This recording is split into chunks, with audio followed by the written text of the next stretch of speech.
এই চারটা কসম খাওয়ার পর আল্লাহ পাক রব্বুল আলামিন বলেন, লাকাদ খালাকনাল ইনসানা ফি আহসানি তাকওয়িম। বলেন সুবহানাল্লাহ। লাকাদ খালাকনাল ইনসানা ফি আহসানি তাকওয়িম। আমি সবচেয়ে উত্তম রূপে, উত্তম অবয়বে, উত্তম স্ট্রাকচারে আমি যাকে সৃষ্টি করেছি সে হলো মানুষ। বলেন সুবহানাল্লাহ। আল্লাহ পাক রব্বুল আলামিন আমাকে আপনাকে এই উত্তম ভাবে, উত্তম স্ট্রাকচারে সৃষ্টি করেছেন আমাকে আপনাকে জাহান্নামে দেওয়ার জন্য। কথা বলেন না কেন? জাহান্নামে দেওয়ার জন্য? আমাকে আপনাকে জাহান্নামে দেওয়ার জন্য সৃষ্টি করেন নাই, আমাকে আপনাকে সৃষ্টি করেছেন জান্নাতে দেওয়ার জন্য। সেই জান্নাতটা আমি আপনি কিভাবে পাই, সেই জান্নাতের মেহমান আমি আপনি কিভাবে হতে পারি, সেই জন্যই আল্লাহ পাক রব্বুল আলামিন এই যুগে যুগে পয়গম্বরদেরকে প্রেরণ করেছেন। নবী আলাইহিস সালাতু ওয়াস সালামের দরওয়াজা বন্ধ হয়ে যাওয়ার পর এই নবীওয়ালা কাজের দায়িত্ব এবং কর্তব্য এসে পড়েছে হযরত উলামায়ে কেরামের উপর। নাউযু বিল্লাহি মিন শুরুরি আনফুসিনা ওয়া মিন সাইয়্যাতি আমালিনা। من يهد الله فلا مضل له ومن يضلله فلا هادي له ونشهد أن لا إله إلا الله وحده لا شريك له ونشهد أن سيدنا وسندنا وحبيبنا وحبيب قلوبنا ومولانا محمد وعلى آله وأصحابه وبارك وسلم تسليما كثيرا كثيرا. أما بعد فقد قال الله تعالى في كلامه المجيد وفرقانه الحميد. أعوذ بالله من الشيطان الرجيم. بسم الله الرحمن الرحيم. والتين والزيتون وطور سينين وهذا البلد الأمين لقد خلقنا الإنسان في أحسن تقويم. صدق الله المولانا العظيم وصدق رسوله النبي الكريم ونحن على ذلك لمن الشاهدين والشاكرين. সবাই একটু মহব্বতের সাথে জিকির করি, লা ইলাহা ইল্লাল্লাহ মুহাম্মাদুর রাসূলুল্লাহ সাল্লাল্লাহু আলাইহি ওয়াসাল্লাম। ইসলাম প্রিয় ভাই ও বোনেরা, পর্দার অন্তরালে আমার শ্রদ্ধেয়া সম্মানিতা মা বোনেরা, সকলের প্রতি আমার সালাম, আসসালামু আলাইকুম ওয়া রাহমাতুল্লাহ। আল্লাহ পাক রব্বুল আলামিন পবিত্র কুরআনুল কারীমের মধ্যে বলেন, লা ইন শাকারতুম লা আযীদান্নাকুম ওয়া লা ইন কাফারতুম ইন্না আযাবি লাশাদীদ। আল্লাহ বলেন, ও দুনিয়ার মানুষ, তোমরা যারা আমি আল্লাহর নিয়ামতের শুকরিয়া আদায় করবে, তোমাদের জন্য আমার নিয়ামতকে আরো বাড়ায় দেব। বলেন সুবহানাল্লাহ। আরেকটু জোরে বলেন সুবহানাল্লাহ। কিন্তু বাবারা, ভাইরা, একই আয়াতের দ্বিতীয়াংশে আল্লাহ পাক রব্বুল আলামিন বলেন, ওয়ালা ইন কাফারতুম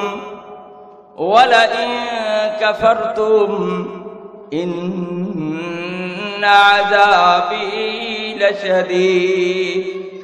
আর যদি তোমরা অকৃতজ্ঞতা প্রকাশ করো, তোমরা যদি অস্বীকার করো, ইন্না আযাবি লাশাদীদ, অবশ্যই তোমাদেরকে আযাবের মধ্যে গ্রেফতার করা হবে। বলেন নাউযু বিল্লাহি মিন যালিক।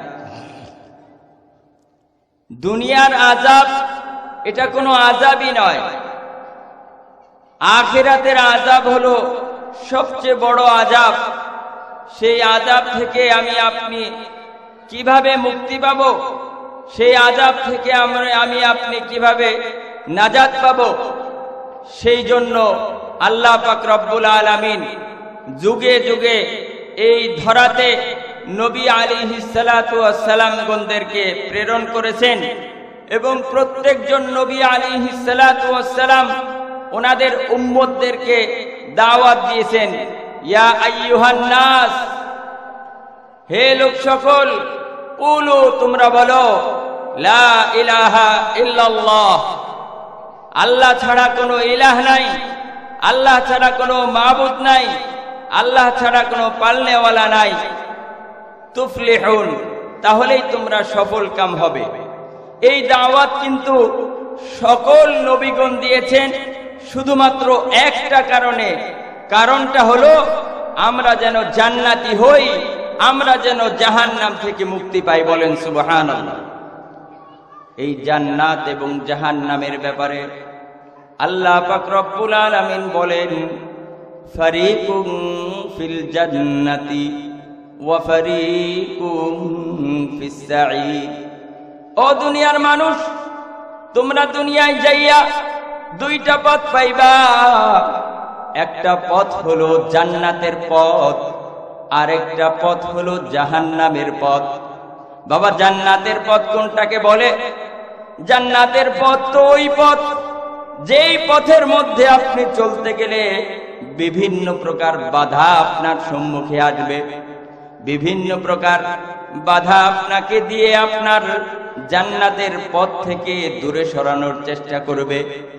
আর জাহান্নামের পথ হলো আপনি আপনার রবের হুকুম যদি না মানেন, আপনার আল্লাহ, আপনার মালিক আমাকে আপনাকে যে নির্দেশ করেছেন, ইন্নাস সালাতা তানহা আনিল ফাহশাই ওয়াল মুনকার, আল্লাহ পাক রব্বুল আলামিন আমাকে আপনাকে নামাজ পড়তে বলছেন, নামাজ প্রতিষ্ঠা করতে বলেছেন।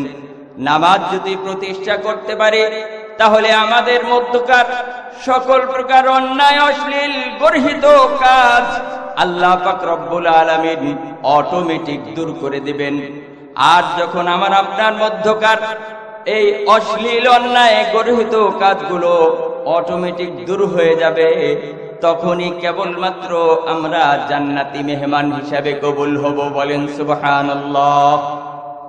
দেখেন, আল্লাহ পাক রব্বুল আলামিন এই পৃথিবীতে 18,000 মাখলুকাত সৃষ্টি করেছেন। এই সমস্ত সৃষ্টির মধ্যে আল্লাহ পাক রব্বুল আলামিন সবচেয়ে দামি, সবচেয়ে নামি, সবচেয়ে মানি যে সৃষ্টিটা আল্লাহ পাক রব্বুল আলামিন দান করেছেন তার নাম হলো এই আশরাফুল মাখলুকাত তথা মানুষ। বলেন সুবহানাল্লাহ। এই মানুষ, তাকে আল্লাহ পাক রব্বুল আলামিন এত সুন্দর একটা অবয়ব, এত সুন্দর একটা স্ট্রাকচার দিয়ে আল্লাহ তাআলা সৃষ্টি করেছেন। এই সৃষ্টিটাকে মানুষের মাঝে উপস্থাপন করতে গিয়ে চারটা কসম খেয়েছে। কয়টা কসম? কথা বলেন, কয়টা কসম খেয়েছেন আল্লাহ? 4টা কসম খেয়েছে। কার জন্য? আমার আপনার মতো মানুষের জন্য। বলেন সুবহানাল্লাহ। এবার বলবেন, আল্লাহ পাকের কসম খাওয়ার কি দরকার? আল্লাহ পাকের কসম খাওয়ার দরকার না। আল্লাহ পাক রব্বুল আলামিন বলেন, কসম তো খাইলাম তোমার জন্য। কি কসম খাইলাম? 1 নম্বর কসম হলো ওয়াত্তিন। 1 নম্বর কসম হইল একটা ফল ডুমুর ফলের কসম খাইছে। 2 নম্বর কসম খাইছে ওয়াজাইতুন, জাইতুন ফলের কসম খাইছে। 3 নম্বর কসম খাইছে ওয়াহাদাল বালাদিল আমিন ওয়াত্তিনি ওয়াজাইতুন ওয়া তুরি সিনিন। 3 নম্বর কসম খাইছে সিনাই পর্বতের কসম খাইছে। 4 নম্বর কসম খাইছে ওয়াহাদাল বালাদিল আমিন। 3 নম্বর কসমটা ছিল কোনটা? তুর পাহাড়ের। বাবারা ভাইরা, তুর পাহাড়ের কসম খাওয়ার কি কারণ? তুর পাহাড়ের মধ্যে আল্লাহ পাক রব্বুল আলামিন মুসা আলাইহিস সালাতু ওয়াস সালামকে দিদার দিয়েছিলেন। মুসা আলাইহিস সালাতু ওয়াস সালামকে যখন দিদার দিয়েছিলেন তখন ফালাম্মা জাআলাহু দাক্কা আখরা মুসা সাইকা, যখন আল্লাহ পাকের নূরের তাজাল্লি সামান্য এক ঝলক তুর পাহাড়ের মধ্যে নিক্ষেপ করেছিলেন, মুসা আলাইহিস সালাতু ওয়াস সালাম বেহুশ হয়ে পড়ে গেছিলেন। মুসা আলাইহিস সালাম বেহুশ হয়ে পড়ে গেছিলেন। সেই তুর পাহাড়ের কসম খাইছে। 4 নম্বর কসম খাইছে ওয়াহাদাল বালাদিল আমিন, সবচেয়ে পুণ্যভূমি, সবচেয়ে পবিত্রতম জায়গা সেই মক্কা মদিনার কসম খেয়ে আল্লাহ পাক রব্বুল আলামিন এই আমার আপনার মতো গুনাহগারদের পরিচয়, আমার আপনার মতো গুনাহগারদেরকে আল্লাহ পাক রব্বুল আলামিন পরিচয় তুলে ধরছেন। বলেন সুবহানাল্লাহ। এই 4টা কসম খাওয়ার পর আল্লাহ পাক রব্বুল আলামিন বলেন লাকাদ খালাকনাল ইনসানা ফি আহসানি তাকওয়িম। বলেন সুবহানাল্লাহ। লাকাদ খালাকনাল ইনসানা ফি আহসানি তাকওয়িম, আমি সবচেয়ে উত্তম রূপে, উত্তম অবয়বে, উত্তম স্ট্রাকচারে আমি যাকে সৃষ্টি করেছি সে হলো মানুষ। বলেন সুবহানাল্লাহ। আল্লাহ পাক রব্বুল আলামিন আমাকে আপনাকে এই উত্তম ভাবে, উত্তম স্ট্রাকচারে সৃষ্টি করেছেন আমাকে আপনাকে জাহান্নামে দেওয়ার জন্য। কথা বলেন, কথা বলেন না কেন? জাহান্নামে দেওয়ার জন্য? আমাকে আপনাকে জাহান্নামে দেওয়ার জন্য সৃষ্টি করেন নাই, আমাকে আপনাকে সৃষ্টি করেছেন জান্নাতে দেওয়ার জন্য।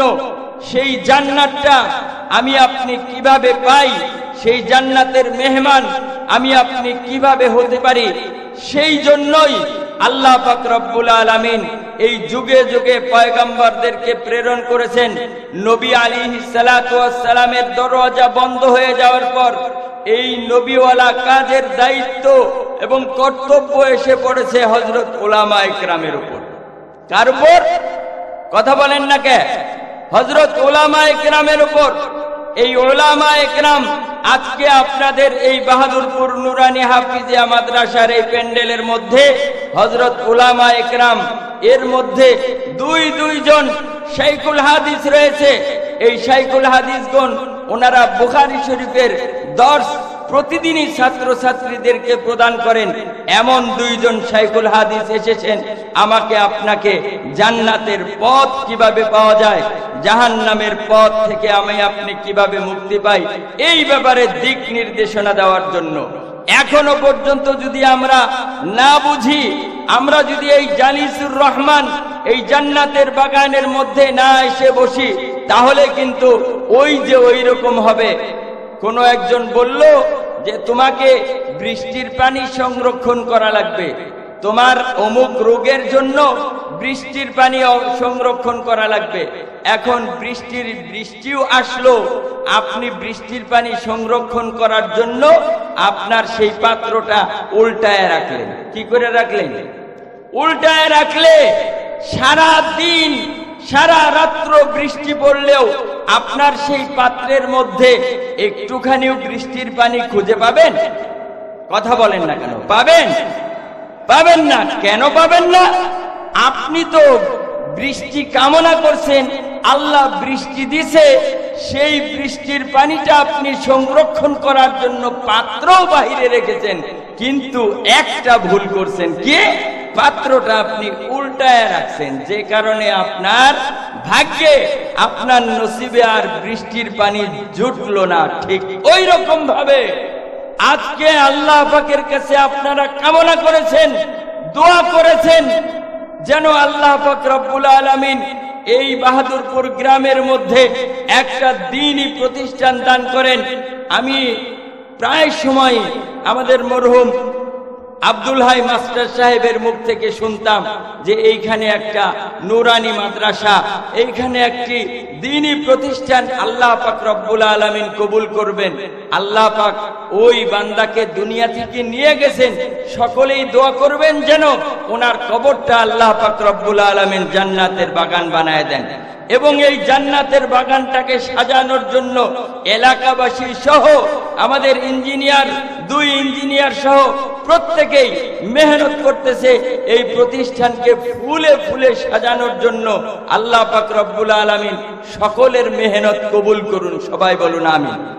এখন আসেন, আল্লাহ পাক রব্বুল আলামিন যে বললেন, লাকাদ খলাকনাল ইনসানা ফি আহসানি তাকওয়িম, আমি সর্বোত্তম রূপে, সর্বোত্তম স্ট্রাকচারে মানুষ সৃষ্টি করেছি। এই কথাটা আল্লাহ পাক রব্বুল আলামিন দুনিয়ার মধ্যে আরো প্রস্ফুটিত করার জন্য, আরো এটাকে উদ্ভাসিত করার জন্য আল্লাহ পাক রব্বুল আলামিন এই দুনিয়াতে এমন একটা ঘটনার সৃষ্টি করেছেন, যেই ঘটনার কিঞ্চিত আলোকপাত করলে আপনারা বুঝবেন। আমাদের এই পৃথিবীতে একটা ইরাক দেশ নামে দেশ আছে কিনা জানেন কিনা? সেই ইরাকের রাজধানীর নাম হলো বাগদাদ। সেই বাগদাদ শহর একটা বিশাল মাদ্রাসা আছে।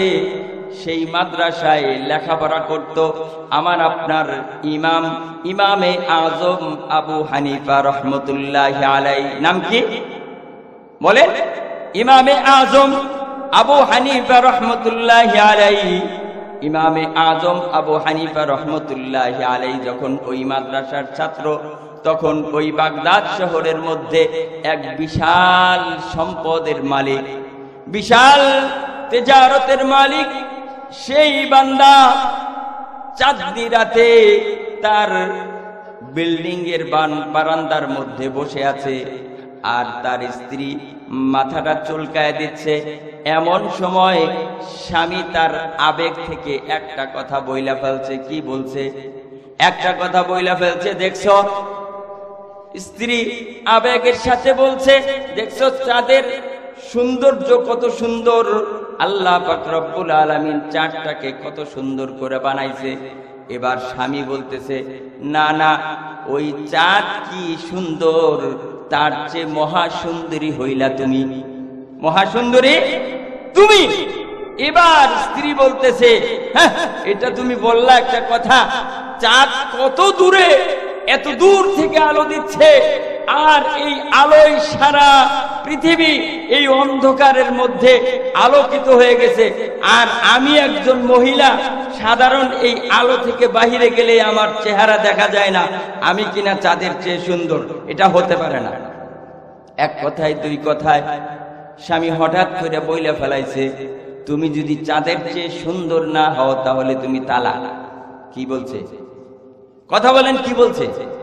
চাঁদের চেয়ে সুন্দর যদি তুমি না হও তাহলে তুমি তালাক। এবার ঘটনাটা একটু সমস্যার দিকে যাচ্ছে কিনা? ঘটনাটা সমস্যার দিকে যাচ্ছে। যখনই বলছে চাঁদের চেয়ে সুন্দর যদি তুমি না হও তাহলে তুমি তালাক, এই কথা বলার সাথে সাথে স্ত্রী তার সেই দোতলা থেকে দৌড়ে নিচতলায় এসে এমন একটা কামরার মধ্যে, এমন একটা ঘরের মধ্যে প্রবেশ করলো। প্রবেশ কইরা ভিতর থেকে দরজা লাগায় দিল। কি জন্য? তুমি যে কথা বলছো এই কথা তো কোনোদিনই সত্য না, অতএব আমি তোমার তালাক প্রাপ্তা, আমার সাথে তোমার আর কোনো সম্পর্ক নাই। এই কথা যখন হলো তখন স্বামী বেচারার মাথার মধ্যে আকাশ ভেঙে পড়ল। এই স্বামী বেচারা তৎকালীন যুগের সমস্ত উলামায়ে কেরামের শরণাপন্ন হলো। উলামায়ে কেরামকে বলল, দেখেন আমি তো বইলা ফেলাইছি এই কথা, তুমি যদি চাঁদের চেয়ে সুন্দর না হও তাহলে তুমি তালাক। উলামায়ে কেরাম কোনো কিছু ভেবে চিনতে না দেখে ওনারা বইলা দিছে, তুমি যে কথা বলছো এই কথার পরে আর তোমার বউ নাই। তোমার বউ নাই মানে কি? তালাক হয়ে গেছে। এবার এই বেচারা একেবারে নিস্তেজ হয়ে গেল। নিস্তেজ হয়ে গিয়ে যখন বাড়ির দিকে রওনা হলো, এক পা সামনের দিকে যায় তো দুই পা পেছন দিকে যায়, মনটা ভরাক্রান্ত হৃদয়। এমন অবস্থা দেখে নোমান ইবনে সাবেত ইমামে আবু হানিফা রহমতুল্লাহি আলাইহি তখন ওই মাদ্রাসার ছাত্র, উনি যখন মাদ্রাসার দিকে আসছে তখন দেখে একজন ভরাক্রান্ত হৃদয়ে, মনটা খুব খারাপ অবস্থায়, উষ্ণ খুষ্ণ চেহারা নিয়ে বসে পড়েছে। এই ব্যক্তিকে এসে জিজ্ঞাসা করলেন, চাচা আপনার কি হয়েছে? বলে যে তোমার চেয়ে কত বড় বড় মানুষের কাছে গেলাম, আমার সমস্যার সমাধান হলো না, তোমার কাছে বলেই আমার কি হবে? বলে যে আপনি আমার কাছে বলেও দেখতে পারেন, যদি আল্লাহ চায় হয়তোবা কোনো উপকার আল্লাহ পাক রব্বুল আলামিন আমার দ্বারা নিতেও পারে। তখন এই বান্দা ইমামে আবু হানিফা রহমতুল্লাহি আলাইহি যখন উনি ছাত্র, ওই ছাত্র অবস্থায় ওনার কাছে বললেন, কি বললেন? বাবা আমি তো এই কথা বইলা ফেলাইছি আমার স্ত্রীকে, যদি তুমি চাঁদের চেয়ে সুন্দর না হও তাহলে তুমি তালাক। বলে যে এই কথাই তো বলছেন, আর তো কিছু বলেন না। কোন আর তো কোনো কিছু বলি নাই। যদি আর কোনো কিছু না বলে থাকেন, আপনি নিশ্চিত হয়ে বসে থাকেন আপনার স্ত্রী তালাক হয় নাই। বলেন সুবহানাল্লাহ। আপনার স্ত্রী তালাক হয় নাই। কয় যে কি এমনে কও তুমি আমার স্ত্রী তালাক হয় নাই? তালাক হয় নাই, তোমার উস্তাদরা তো সবাই বলছে আমার স্ত্রী তালাক হয়ে গেছে। বলে যে আমার উস্তাদদের কাছে আপনি গিয়ে আবার গিয়ে বলেন যে আপনারা কি ফতোয়া দিচ্ছেন? আপনাদের ফতোয়া তো হয় নাই। আপনাদের এক ছাত্র যার নাম হলো নোমান ইবনে সাবেত, সে বলছে যে তালাক হয় নাই। এবার সমস্ত উলামায়ে কেরাম ওনারা বড় চিন্তায় পড়ে গেলেন। মাসআলা যাই হোক না কেন, ছাত্র যখন একটা কথা বইলে ফেলাইছে তখন আমরা উস্তাদ হয়ে সেটাকে খণ্ডন না করলে হয় না। এই জন্য নোমান ইবনে সাবেত ইমামে আবু হানিফা রহমতুল্লাহি আলাইহিকে ডাকলেন, ও নোমান ইবনে সাবেত তুমি আমার কাছে আসো। আসার পর নোমান ইবনে সাবেতকে জিজ্ঞাসা করলেন, বাবা তুমি এই কথা বলছো যে অমুকের স্ত্রী তালাক হয় নাই? বলে যে হ্যাঁ আমি বলছি। কিভাবে বলছো? সমস্ত উলামায়ে কেরাম ফতোয়া দিয়ে দিয়েছে ওনার স্ত্রীর তালাক, তুমি কিভাবে বলো তালাক হয় নাই? বলে যে তালাক যে হয় নাই এটার একটা প্রমাণ করার জন্য একটা অনুষ্ঠান করেন, সেই অনুষ্ঠানের মধ্যে আমাকে শুধুমাত্র কেরাত পড়ার জন্য অনুমোদন করবেন, আমি একটা কেরাত পড়ব। বলে যে আচ্ছা ঠিক আছে, তোমাকে কেরাত পড়ার অনুমোদন দেওয়া হলো। এবার বড় একটা অনুষ্ঠানের মধ্যে কেরাত পড়তেছে, বিসমিল্লাহির রহমানির রহিম ওয়াত-তিনি ওয়াজ-যাইতুনি ওয়া তুরি সিনিনা ওয়া হাযাল বালাদিল আমিন লাকাদ খালাকনাল কামারা ফি আহসানি তাকওয়িম। হইছে? কথা বলেন না কেন? উলামায়ে কেরাম আছেন বলেন লাকাদ খালাকনাল কামারা। হইছে? হ্যাঁ, আপনারাও তো সূরাটা জানেন, জানেন না? লাকাদ খালাকনাল কামারা লাকাদ খালাকনাল কামারা ফি আহসানি তাকওয়িম। এইভাবে যখন কেরাত পড়া শুরু করলো, উলামায়ে কেরাম তো বারবার লুকমা দিচ্ছে, বারবার ইশারা করতেছে, তোমার তো কেরাত হচ্ছে না, তোমার তো পড়া হচ্ছে না। আসলে পড়া হবে কিভাবে? পড়ার মধ্যে আল্লাহ পাক রব্বুল আলামিন বলছেন, লাকাদ খালাকনাল ইনসানা ফি আহসানি তাকওয়িম। আল্লাহু আকবার, আল্লাহু আকবার। আল্লাহ পাক রব্বুল আলামিন আমাকে আপনাকে সম্মান দিয়ে, আমার আপনার মান মর্যাদাকে বৃদ্ধি করে আমাকে আপনাকে কুল কায়নাতের মধ্যে সর্বোত্তম সৃষ্টি বলে ঘোষণা করেছেন। লাকাদ খালাকনাল ইনসানা ফি আহসানি তাকওয়িম। এই পৃথিবীতে আমি যা কিছু সৃষ্টি করেছি, সকল সৃষ্টির মধ্যে এক নম্বর সৃষ্টি হলো, সর্বোত্তম সৃষ্টি হলো আশরাফুল মাখলুকাত, এই মানব।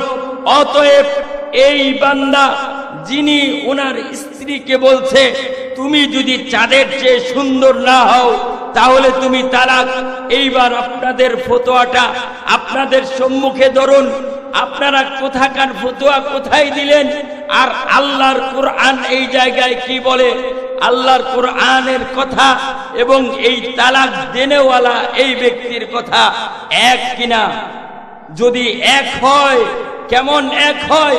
আল্লাহ বলছেন, লাকাদ খালাকনাল ইনসানা ফি আহসানি তাকওয়িম, আর আপনারা বলতেছেন লাকাদ খালাকনাল কামারা, চন্দ্র সূর্য সবচেয়ে সুন্দর। তাহলে কি লাকাদ খালাকনাল কামারার উপর আপনারা ঠিক থাকবেন, নাকি লাকাদ খালাকনাল ইনসানার উপর আপনারা অটুট থাকবেন? যদি লাকাদ খালাকনাল ইনসানার উপর অটুট থাকেন তাহলে নির্বাককে মেনে নিতে হবে এই ব্যক্তির স্ত্রী তালাক হয় নাই। বলেন সুবহানাল্লাহ। এই ব্যক্তির স্ত্রী তালাক হয় নাই। এবার চিন্তা করে দেখেন, আল্লাহ পাক রব্বুল আলামিন আমার আপনার ইমামে আজম আবু হানিফা রহমতুল্লাহি আলাইহিকে এমন একটা ইলমে লদুনি কেন দান করলেন? এই ইলমে লদুনি কাউকে আল্লাহ পাক রব্বুল আলামিন দান করে না। যার মধ্যে ইলম অন্বেষণের, যার মধ্যে জ্ঞান অন্বেষণের বিশাল আগ্রহ থাকে, বিশাল উদ্দীপনা থাকে, তার মধ্যে আল্লাহ পাক রব্বুল আলামিন এমন ইলম, এমন জ্ঞান দান করে। এবার নুমান ইবনে সাবিত আবু হানিফা রহমতুল্লাহি আলাইহির ছোট্ট আরেকটি ঘটনা বলি, আপনাদের কাছ থেকে আমি আজকে বিদায় নেওয়ার চেষ্টা করব। নুমান ইবনে সাবিত আবু হানিফা রহমতুল্লাহি আলাইহি এত বড় আলেম হওয়ার, এত বড় যুগ শ্রেষ্ঠ ইমাম হওয়ার পিছনে যে একটি কারণ, সেই কারণটি আপনাদের সম্মুখে বলবো। এই কারণটা হলো, নুমান ইবনে সাবিত আবু হানিফা রহমতুল্লাহি আলাইহি এই শীতের বেলা যখন কষ্ট করে মাদ্রাসায় লেখাপড়া করতে আসতেন, কি করতে আসতেন? কথা বলেন। লেখাপড়া করতে আসতেন। এই শীতের সকালবেলা যখন উনি জুতা ছাড়া সকালবেলা মাদ্রাসায় লেখাপড়া করতে আসতেন, তখন এই ঠান্ডা মাটির মধ্যে পাড়া দিলে কেমন ঠান্ডা লাগে, এই জিনিসটা কয়েকদিন ওনার উস্তাদ অবলোকন করার পর, দেখার পর নুমান ইবনে সাবিত আবু হানিফা রহমতুল্লাহি আলাইহি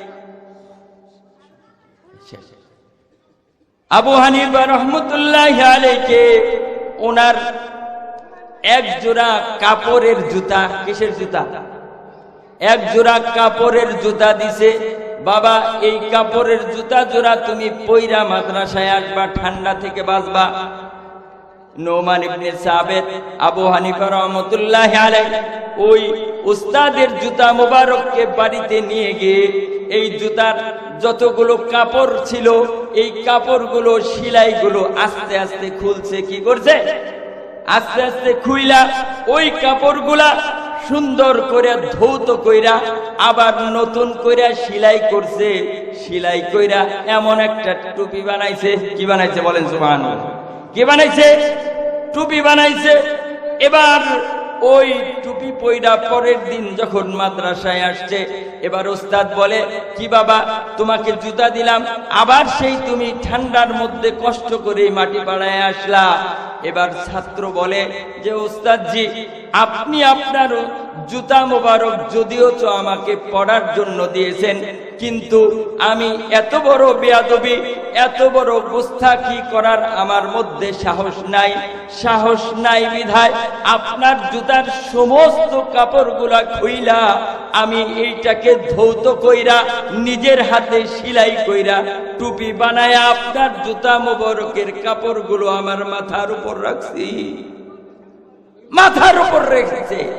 এই জন্য আল্লাহ পাক রব্বুল আলামিন ওই উস্তাদের দোয়ার বরকতে নোমান ইবনে সাবিত উনাকে পরবর্তী যুগে ইমামে আজম আবু হানিফা হিসাবে আল্লাহ পাক রব্বুল আলামিন কবুল এবং মঞ্জুর করেছেন।